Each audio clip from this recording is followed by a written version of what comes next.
Good morning and welcome to the 103rd Town Hall hosted by Representative Chrissy Houlahan. This is our third annual Medicare Town Hall as well. My name is Erin Cecil Smith and I'll be your moderator today.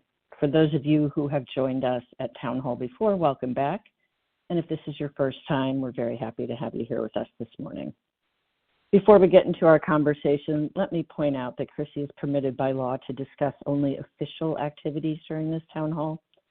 There is a legal distinction between unofficial and official activities for Congresspeople, and we need to be careful to distinguish between the two. Another way to think about it is we can discuss policies, but not politics. So please keep your questions focused on official business for the duration of the call. Okay, and now let me tell you how you can ask questions in our Town Hall format. You can do it in two ways. If you want to submit a question online using your phone, tablet, or laptop, please go to houlahan.house.gov/live, and I'll repeat that, houlahan.house.gov/live, and submit your question. And if you want to ask a question live, please press *3 on your phone. You'll be connected to one of my colleagues in our Westchester, Reading, or Washington, D.C. offices to assist you. And again, to do that, press *3.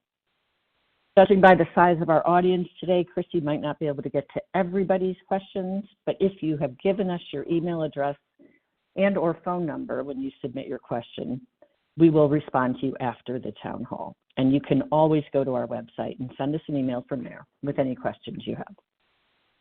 Recently, we've heard from many members of our community about the anticipated changes to the Affordable Care Act and their concerns about expiring tax credits for the ACA. This will be costly to many households, regardless of your work history, family size, or age. If you would like to share your healthcare impact story publicly or privately, please go to Chrissy's website at houlahan.house.gov. Look for the pop-up on the bottom, fill out your form, and a member from our team will reach out to you. And finally, please subscribe to our newsletter to get up-to-date information about what's going on here in our community and down in Washington. If you're not a subscriber, you can press *6, give a member of our team your email address, and we will add you to the newsletter mailing list. If you use social media but don't follow her, you can find Christy on Facebook, X, Blue Sky, Instagram, and Threads. Now, let me introduce you to your host and representative, Chrissy Houlahan. Take it away, Christy. Thanks, Erin, and I want to make sure that you can hear me. You sound great. Excellent, excellent. And good morning to everyone, and thank you once again for joining us from all across our district today. I'm really very glad to be with you and to be able to bring our two very special guests to our third annual Medicare Town Hall. In years past, we've had federal representatives from both the Social Security Administration and Medicare here on this call, but because of the Republican shutdown, they are not allowed to participate this year at this time. So, fortunately for us, we have a wealth of healthcare and Medicare benefit experts just right here in our district. So it's my pleasure to introduce them to you now. So joining us from the Chester County Department of Aging Services is Sarah Milam. Sarah is the local Pennsylvania Medi coordinator, PA Medi coordinator. Her local career started in 2015 at the Downingtown Senior Center. And in 2020, she started working as the Chester County PA Medi local coordinator for the Chester County Department of Aging Services. In this role, she's partnered with libraries and senior living venues and senior fairs all across the county to assist people and foster an understanding of Medicare, Medicaid, Medicare savings programs, and drug and discount programs. And from the Chester County Health Department, we welcome Jean Franklin, the Director of Public Health. Jean has been in her role since 2013 and is sharing with us her 30-plus years of experience in federal, district, state, and local public health roles. She was, for 13 years, a trusted consultant to the Center for Disease Control and earned her master's degree in public health from the University of Michigan. So I'd like to welcome Jean and Sarah, and thank you very much both for being here today. But before we turn to our questions, for those of you who are regulars, would you please make sure that you provide a little bit of a background, both Jean and Sarah, on the organizations that you all represent and the community, our community members here in Pennsylvania 6. So Sarah, if you wouldn't mind starting us off and just giving us a little bit of background on your organization. Great. Thank you so much, Representative Houlahan. So my name is Sarah, and I'm the local coordinator for PA Medi in Chester County. PA Medi stands for Pennsylvania Medicare Education and Decision Insight. Nationally, we are called the State Health Insurance Assistance Program, known as SHIP. So if you end up moving out of the service area, you can still get our services through SHIP. We are under the auspices of the Chester County Department of Aging. PA Medi counselors provide one-on-one, free, unbiased, confidential assistance to Medicare beneficiaries at the senior centers throughout Chester County. The counselors have gone through a training and are certified. We have a helpline you can call and leave your name and phone number, and a counselor will call you back.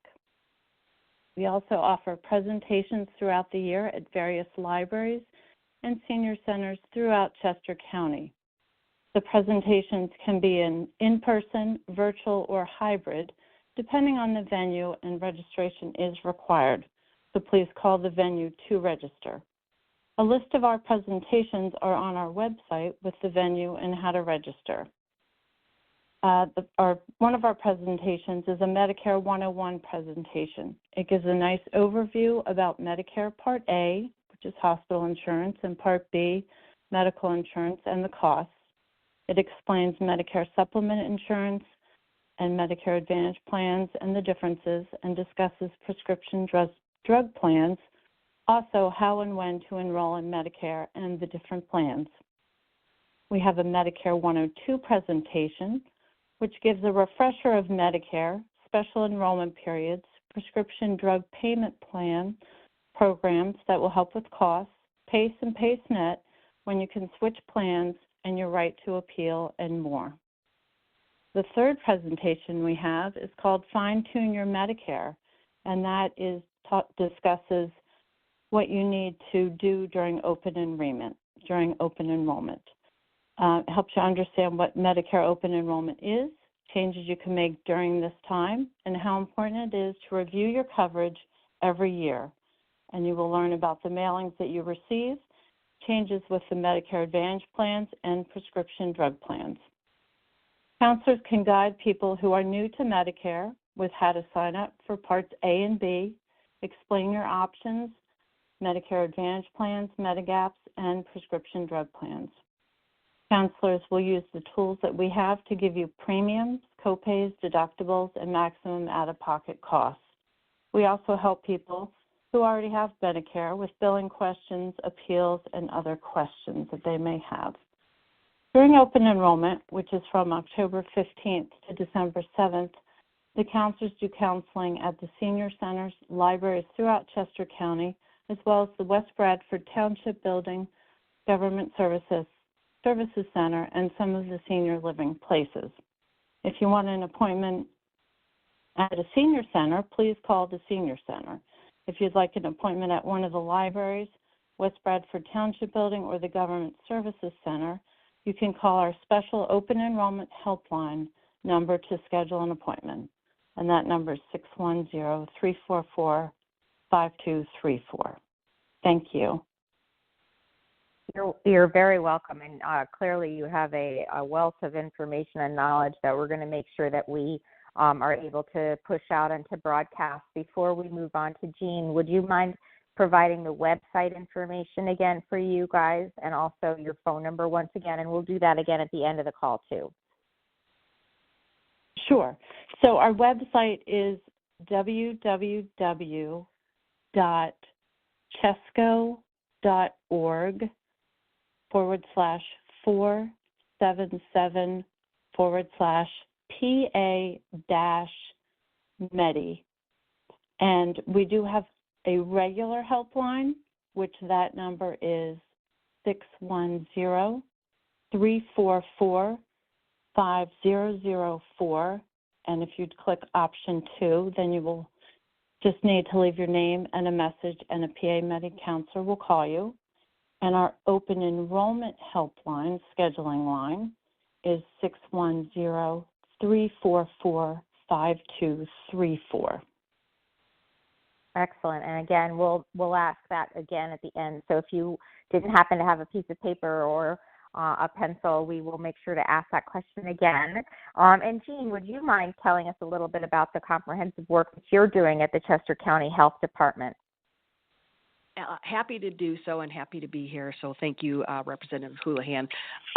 First, let me comment on PA Medi. It is wonderful. I can attest to it. Family members have used it. So if you haven't taken advantage of it, it's complicated to figure out, and they make it so easy. So thank you, Sarah, for all that you guys do. The Chester County Health Department has been in existence for 57 years.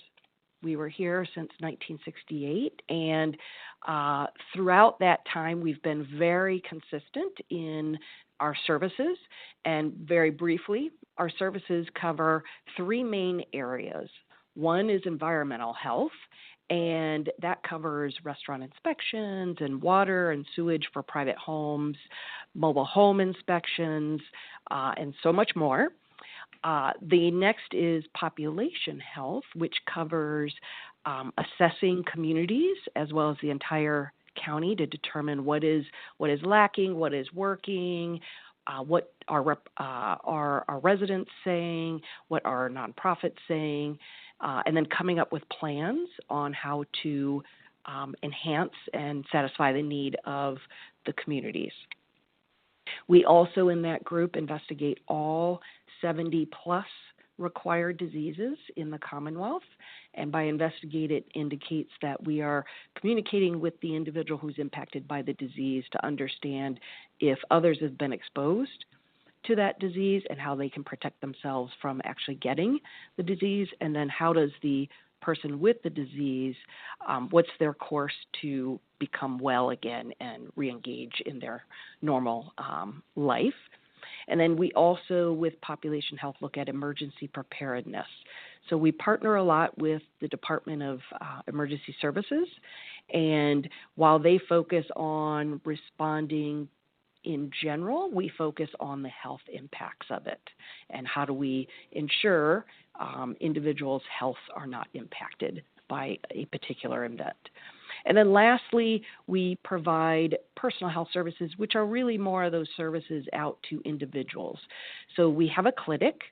The clinic is predominantly run through our Westchester location, and that clinic provides vaccines over the course of an entire lifespan, as well as seasonal vaccines, such as those that we're promoting currently, the flu and COVID vaccines. We also provide sexually transmitted disease testing for several diseases as well as HIV, and provide the medication for all of them except for HIV. We prefer folks to get referred to an HIV medical expert for their care.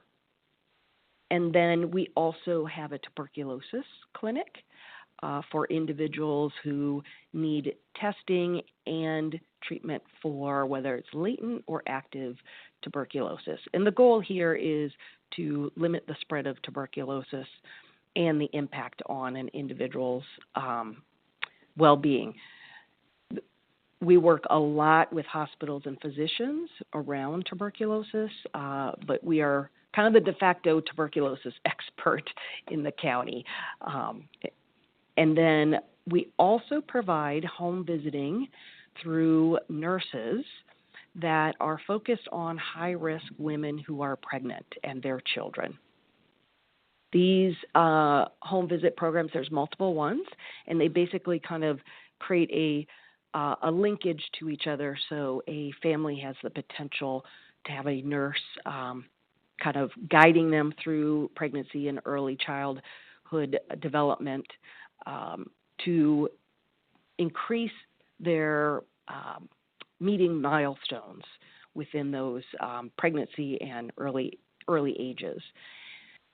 Then lastly, we have our Women, Infant, and Children program, and that program provides nutrition supplement to pregnant women and their children through age 5.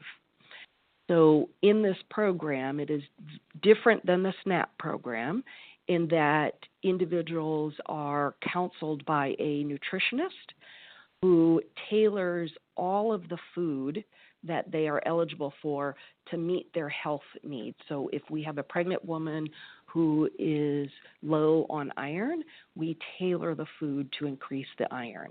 If we have children who need additional vitamin D, we tailor their food to increase the vitamin D intake.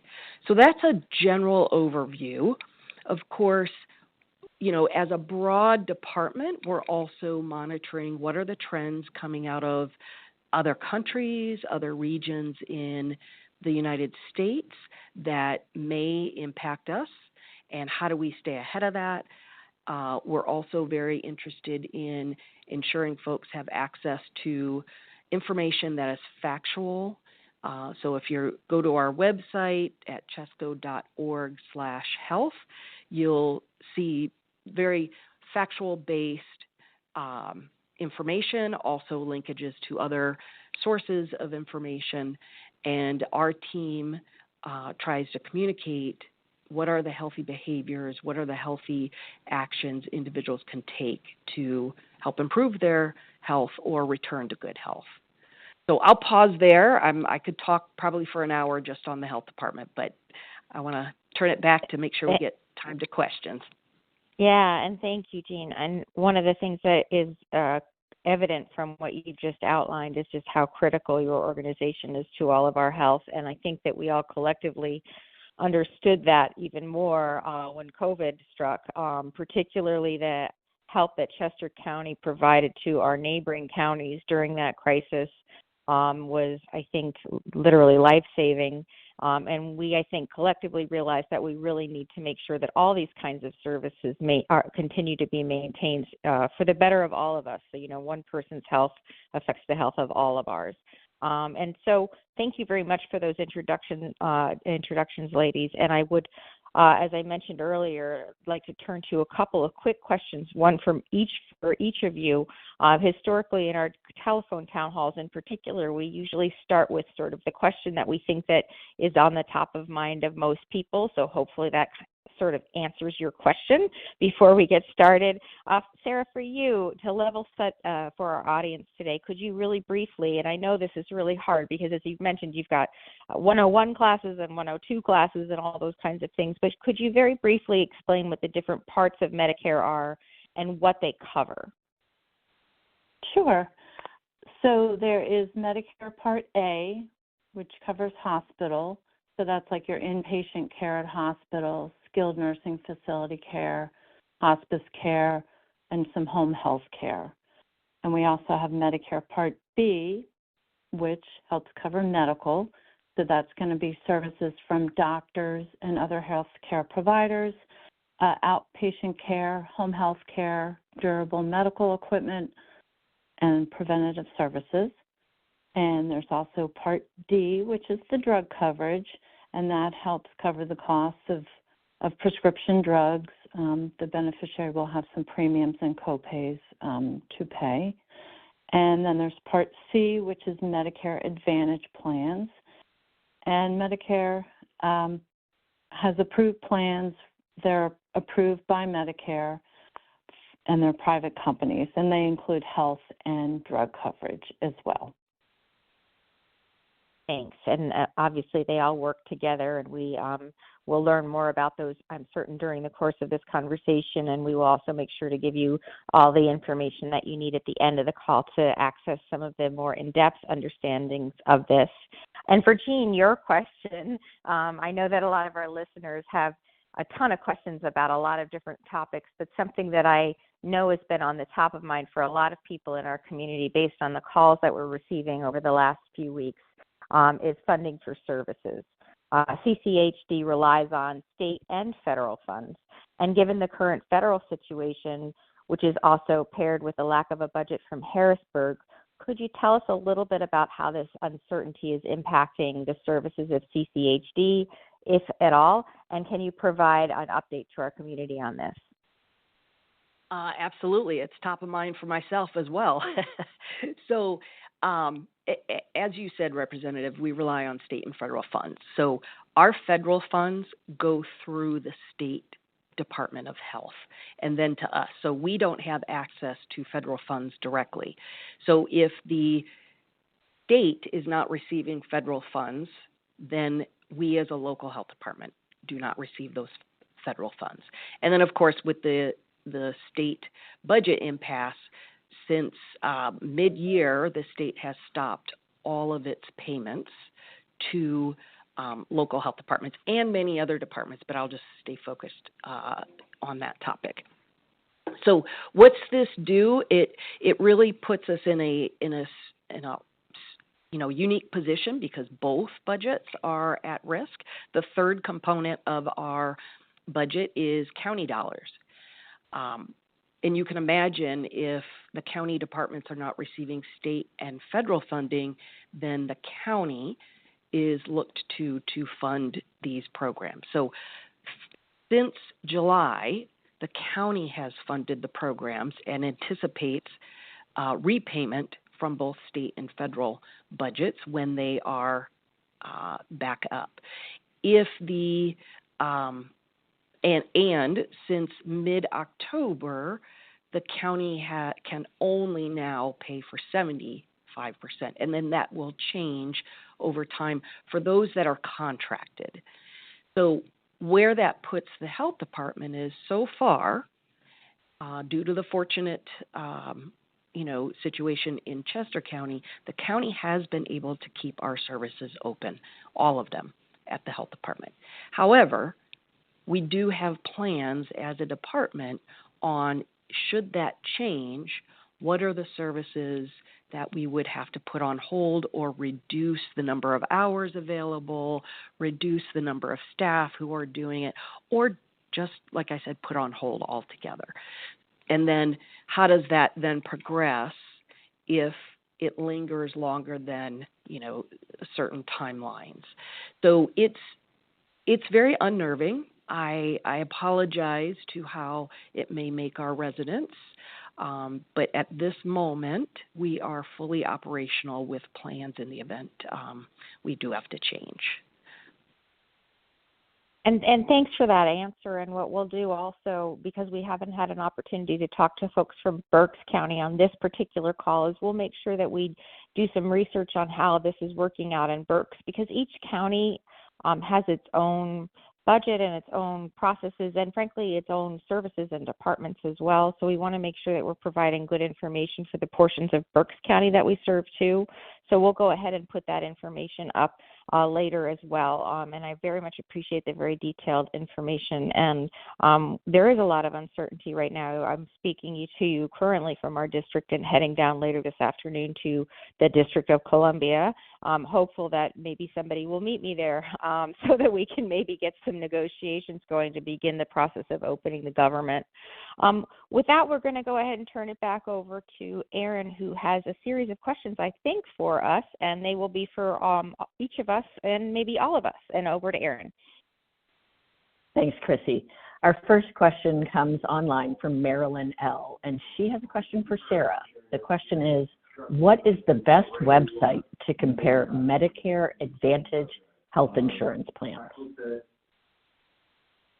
Yes, so that would be on the Medicare.gov website, and there will be a prompt that says find health and drug plans, and so if you click on there, you can compare plans.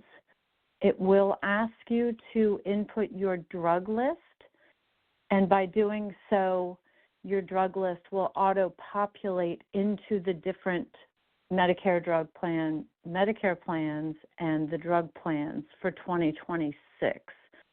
So you can have a good idea about what the premiums are going to be and what the co-pays are going to be. And another good idea is to create what's called a Medicare.gov account. And you do need your Medicare card to create that account, to get the number from it. And what that will do is you will put your prescriptions into your account. And that way they'll just stay there and they'll auto-populate into the Medicare Advantage plans and prescription drug plans for 2026. So again, you can compare those plans and you can change your drugs, you can edit them, you can delete them, you can add whatever you need to do. So yeah, the best website is medicare.gov.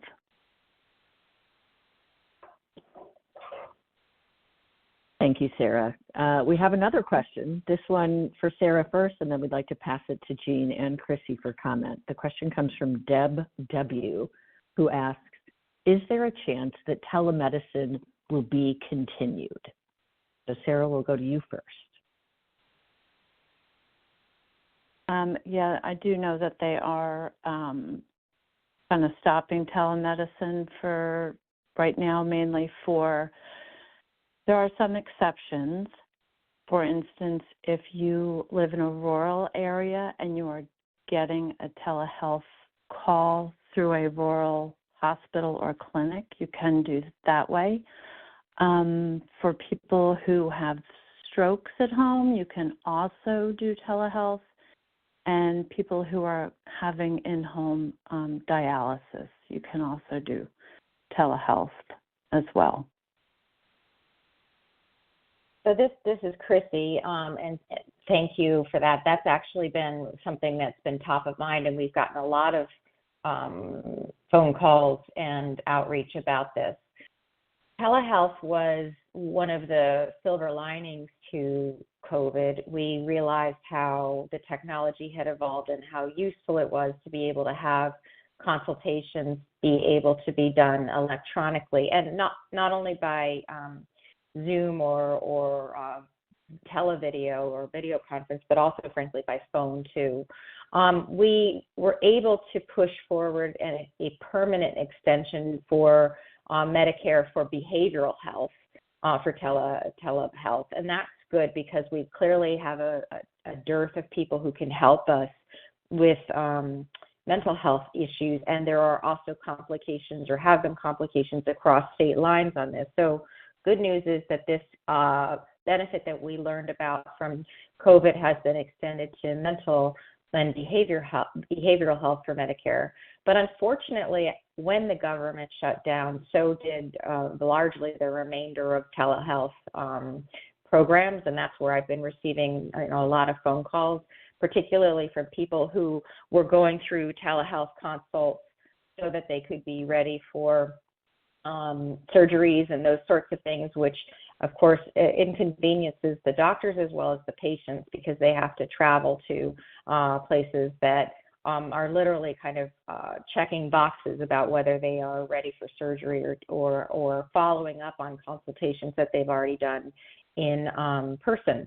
And so we clearly need to extend telehealth of all forms, not just in this particular case of Medicare, to more broadly. And that is something that I think has been, unfortunately contentious down in Washington. I'm hoping that we will stop doing this piecemeal, which is how we've been sort of approaching this, and make it something that's more comprehensive and holistic, because this, I think, is something that a lot of people got very used to and very comfortable with during COVID, and I don't know why we've made it so hard on patients and people to be able to continue to avail themselves of these services. I'll see if anybody else would like to contribute. Jean, do you have anything on this particular question? No, I would just say, so we continue it in one of our programs, and that's because our funding allows it. But I think, what's required to allow telehealth really has to be that collaboration, and I support any and all strategies to increase access to health, whether we're in a situation or not, with or without a budget. So I applaud you, Representative, for what you are doing around that and encourage you to continue it. Thank you. Erin, do we have any more questions? We do. This, again, is for Sarah and Chrissy and Jean, if they have anything to add.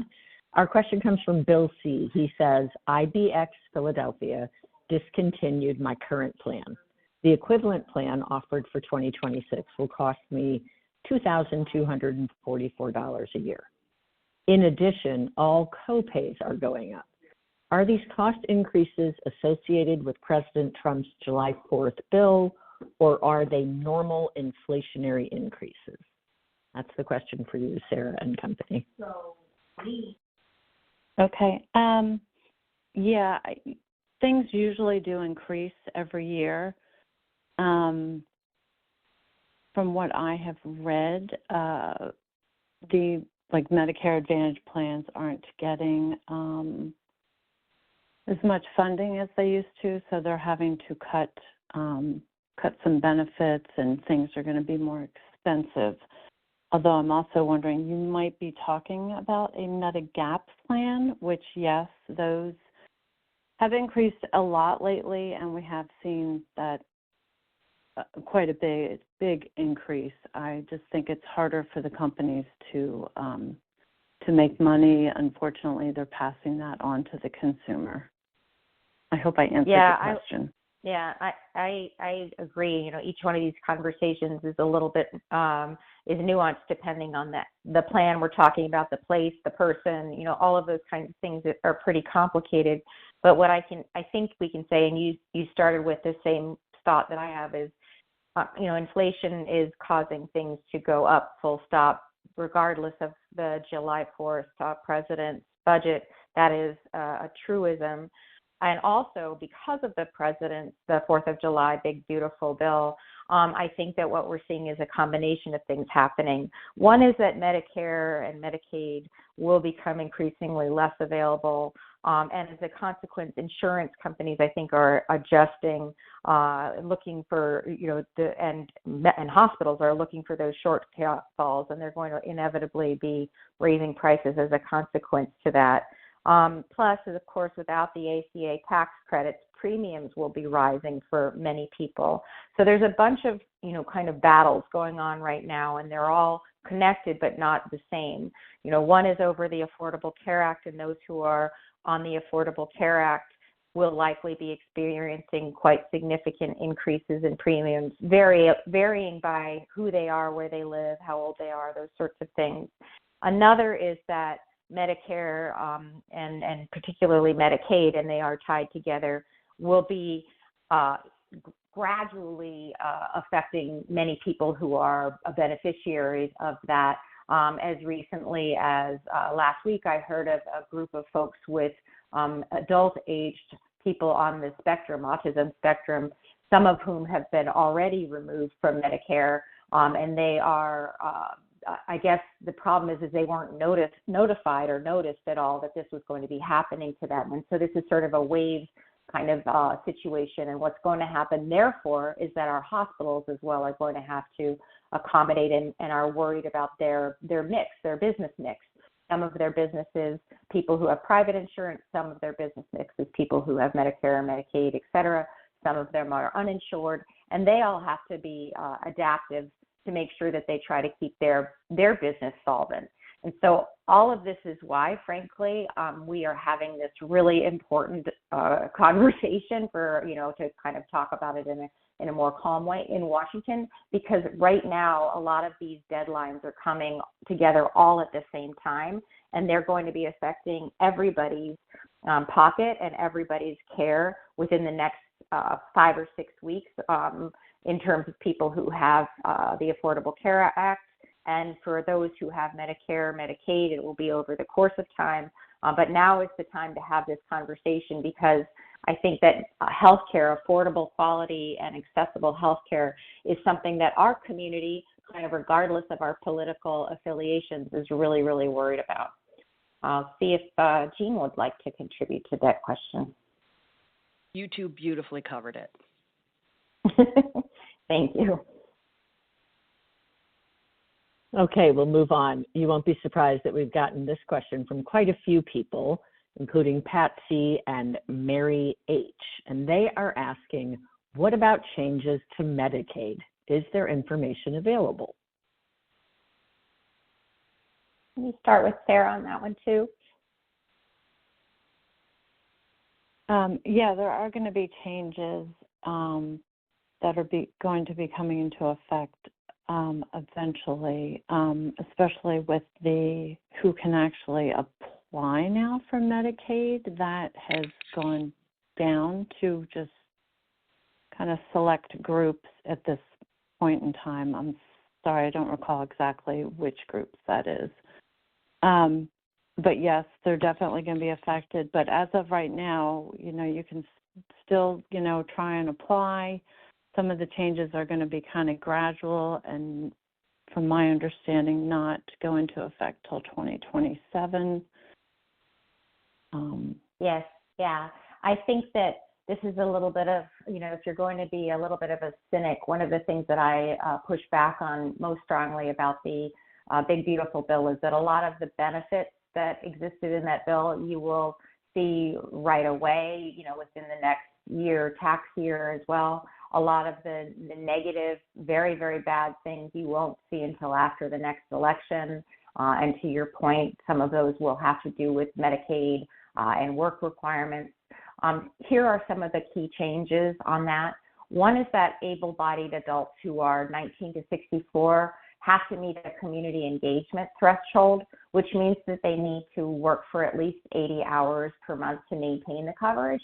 And that, in many cases, doesn't sound to be too egregious, but I give you the example again of this population of young adults with on the spectrum, but who are high functioning, who are not necessarily the people who are capable every 6 months of demonstrating that they have worked at least 80 hours a month.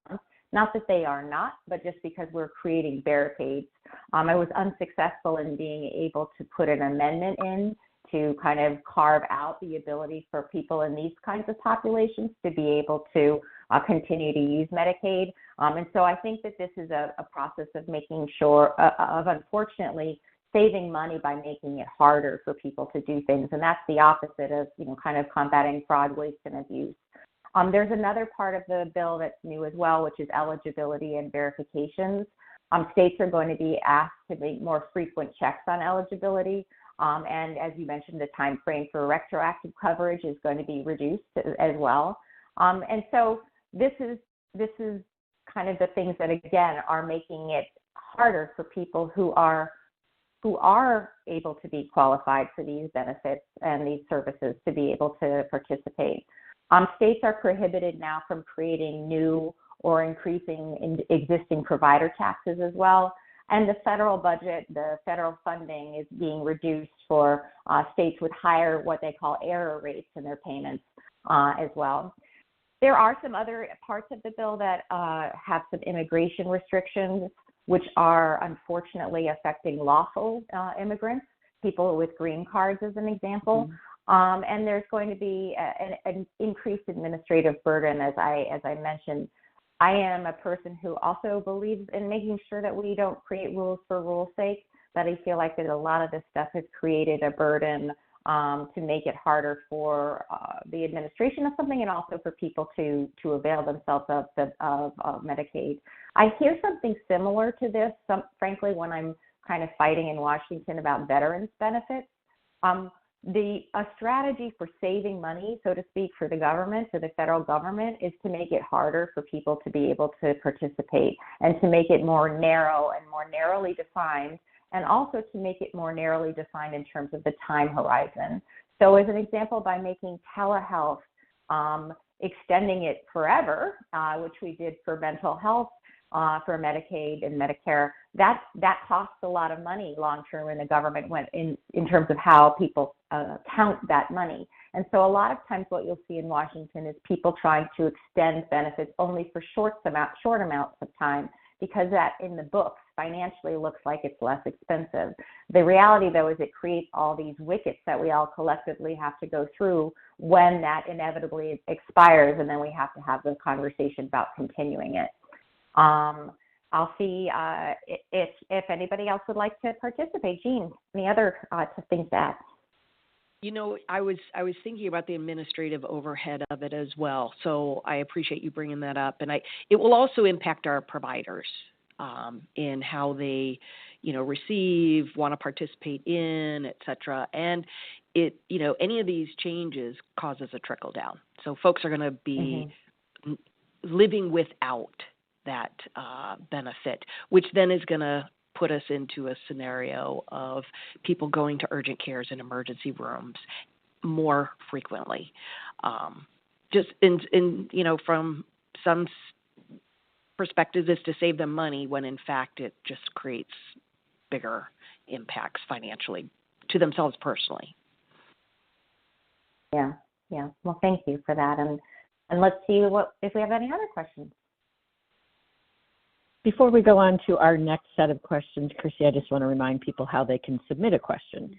You can use your phone, tablet, or laptop and go to houlahan.house.gov/live to submit your question, or just hit *3 on your phone, and you'll be connected to one of the colleagues in our offices.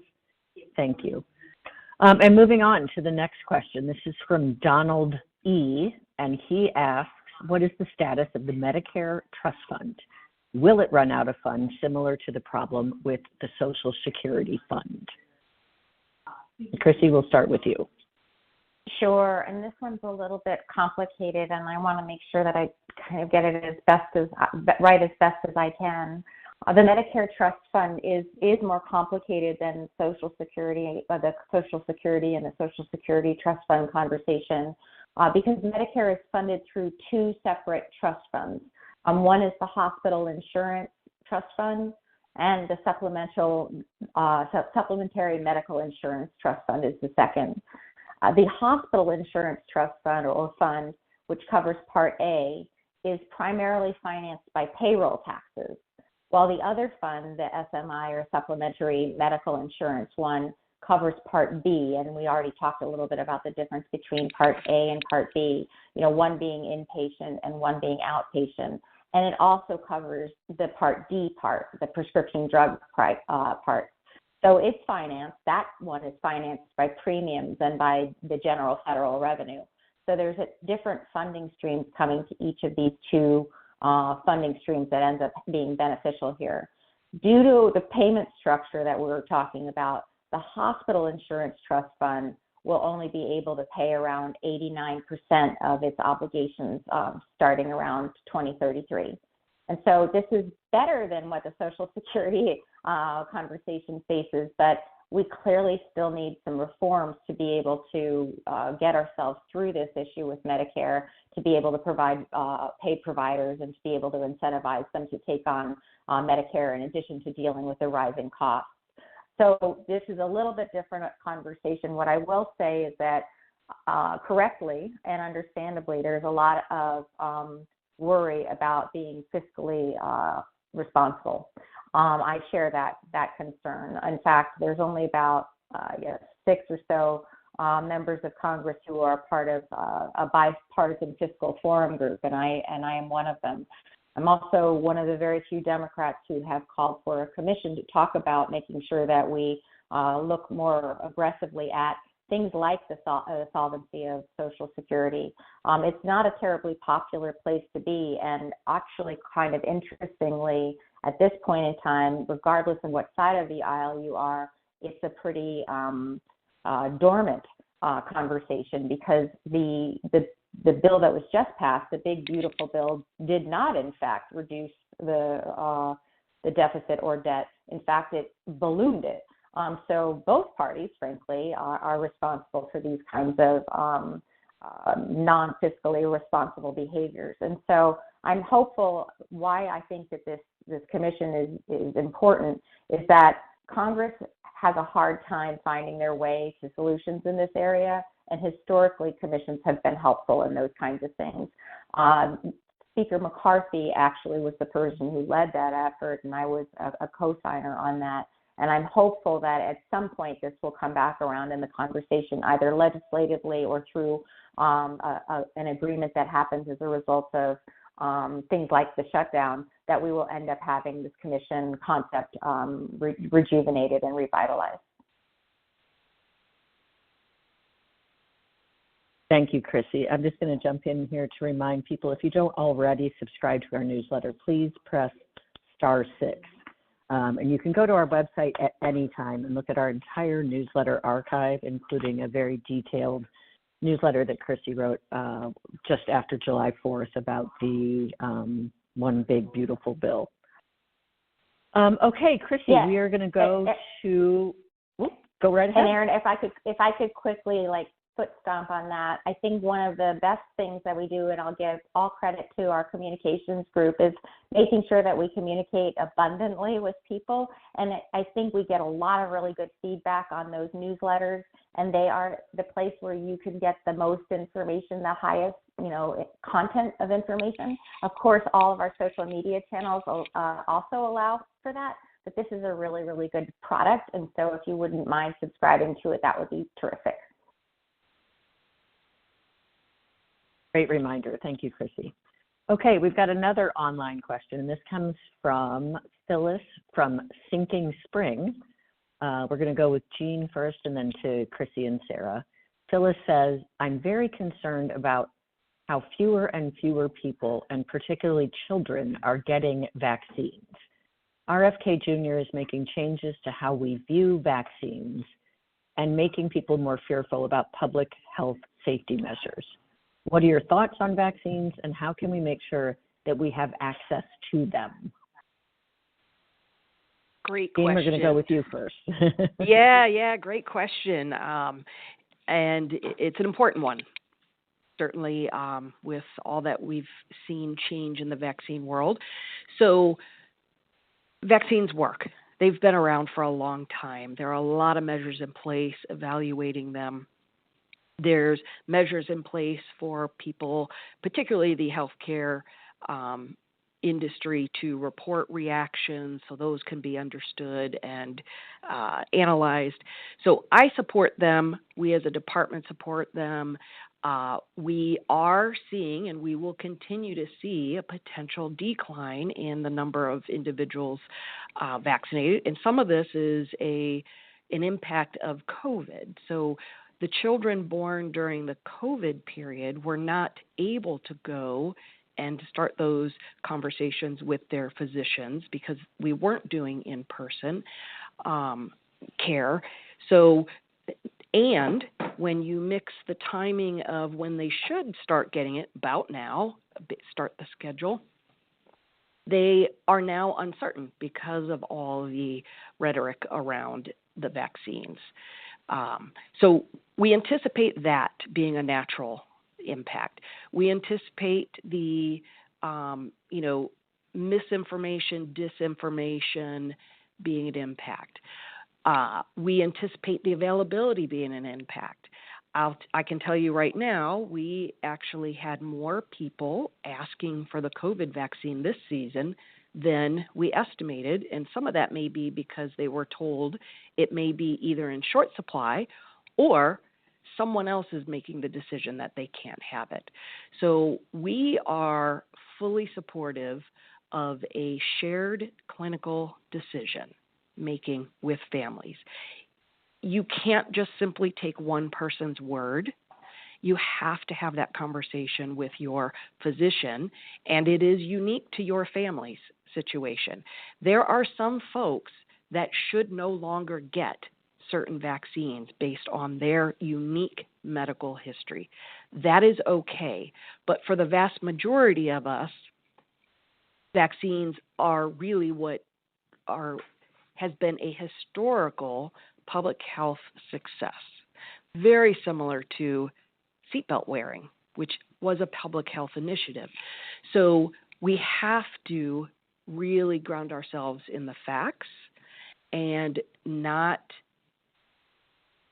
engage or make decisions on fear-based. And I say that for any topic. When we're solely basing it on fears or personal judgment or who will benefit financially from it, we're not basing our decisions on the right needs of our individual families. It is an individual decision. We provide folks with the information and allow them to decide. We will indicate who else they can talk to, but at the end of the day, if they decide they want it, we are here for them. If they decide it is not good for them at this time, that is fine too. But we have folks who initially decided who have since come back, particularly around measles. When unvaccinated families were hearing about measles across the United States, that prompted them to come to us. And we gladly opened our doors for them because it impacts the family in so many ways. Thank you for that question. Yeah, a really important subject. And I was just recently at Voter Services, and across the way in Chester County, there's a vaccine clinic. And so that is something that's available in Chester County. And again, for Berks, we will make sure that we get information for people of where they might be able to avail themselves of vaccines. This is one of those things that makes me really angry and sad all at the same time. Mr. Kennedy has really repeatedly undermined the public trust in this thing that we all know, which is vaccines can do good and they can protect the person and also the population. He assured senators during his confirmation hearing that he wouldn't take away vaccines, particularly those for the childhood schedule. And as we've all seen, he's quickly really reversed course and confused and muddled the message. In response to federal changes that have come from Mr. Kennedy, a bunch of states have moved to make sure that we can maintain the broad vaccine requirements or schedule by guaranteeing that pharmacies will have availability and making sure that insurance companies can cover those shots. And thankfully, Pennsylvania is one of those. I had my flu shot recently and my COVID shot recently. I would, as Jean said, I would take whatever your doctor is advising and whatever your health conditions are, and make good choices for yourself. I think when we start making choices for one another, that's when I start getting really worried. Kennedy has fired all 17 members of the Centers for Disease Control, one of whom a really world-renowned immunologist, Dr. Paul Offit from Philadelphia, from right here in our area. Unfortunately, the new panel that he has convened has made a lot of really controversial changes, including recommending that the MMR vaccine is separate, and that the combination of those vaccines is likely to harm the uptake. So by separating them out, it's likely that you will be less likely to have our population be immunized. So we have a lot of issues right now in this area, and I think what we've seen in the headlines is that as a consequence, there's a lot of outbreaks of diseases that we know how to stop. The idea that we're even having a conversation about polio having a resurgence ought to send chills through anybody of a certain age. This is one of those things that my mom's generation experienced, and I would like never to see that come back again. I really, really appreciate the question. I'm hopeful that we can all have cooler heads prevail. What I will say about the 6th Congressional District is we are a very purple place, 40% Democrat, 40% Republican, 20% independent roughly, and we were one of the nation's most responsive in terms of our vaccination rates during COVID. We understood the science, and we also understood our obligation to our own health and to the health of those around us, and I was really, really proud of how we responded at that time, and it continues to this day. Thank you, Chrissy. We are moving on to our last question. We have 4 minutes left, and this is for Chrissy. Jim from Nottingham sent his question in online. He said, I don't understand why the government is shut down. Mm-hmm. Republicans say it's about the Biden CR, and Democrats say it's about Obamacare. People should get back to work and pay for their own health insurance.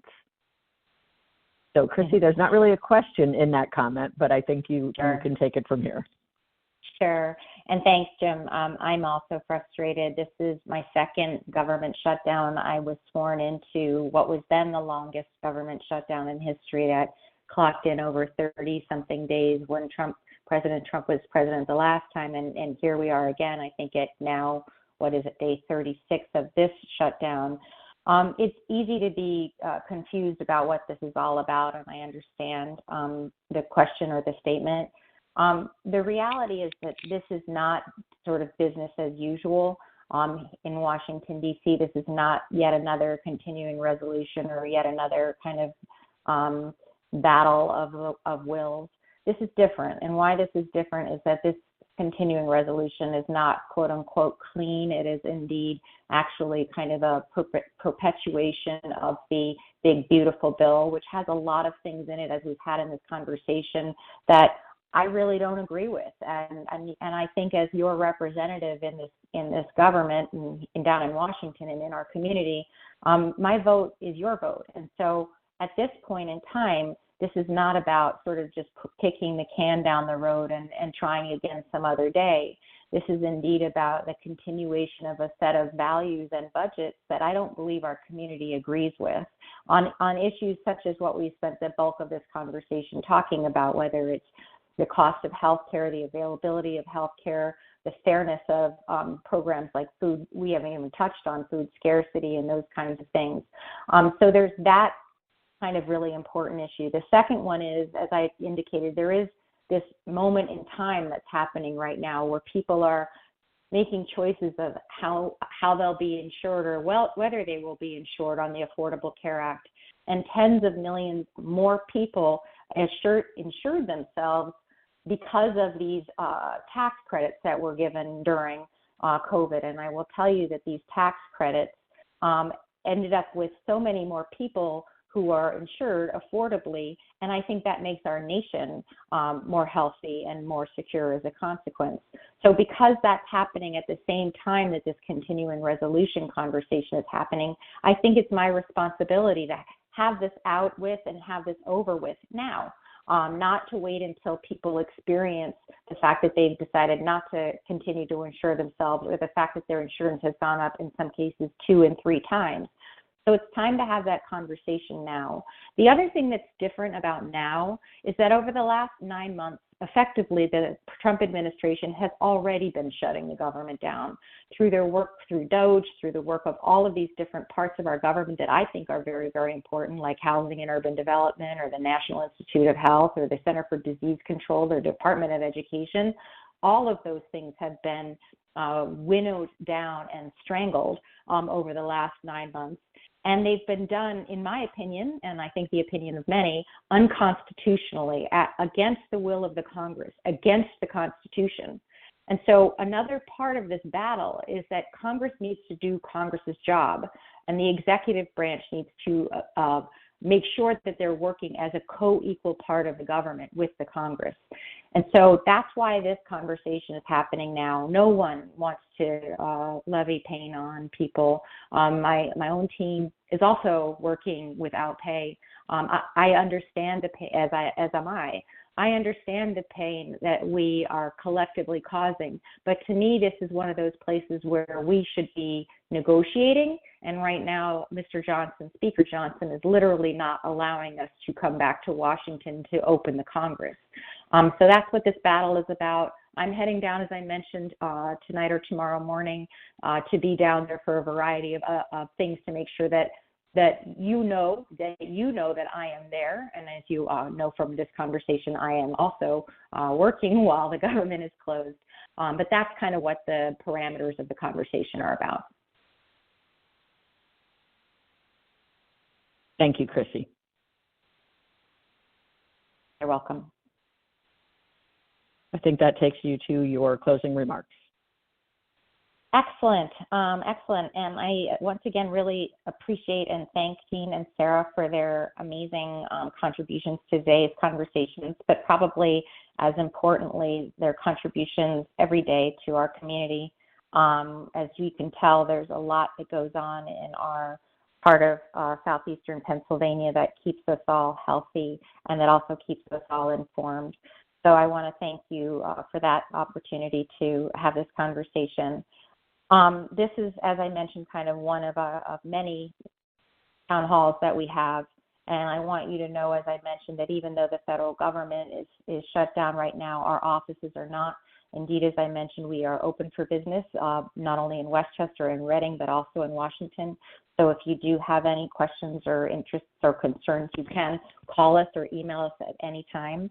One thing to note is that because of the shutdown, interns are not allowed to be in our offices any longer. So there is a reduced number of us who are able to answer your calls and return your emails. So some patience as we navigate through that. It's my hope that we will be able to come to a compromise and open the government shortly. The other thing I will say is thank you to you who are here on the phone. I really appreciate your attending this call. Please let other people know about it. We will be posting it online and some of the other items that we talked about as well in terms of ways to get information. I hope to see you in person at some point in time in the future, and I hope to speak to you all again. Thanks very much, and please have a good day.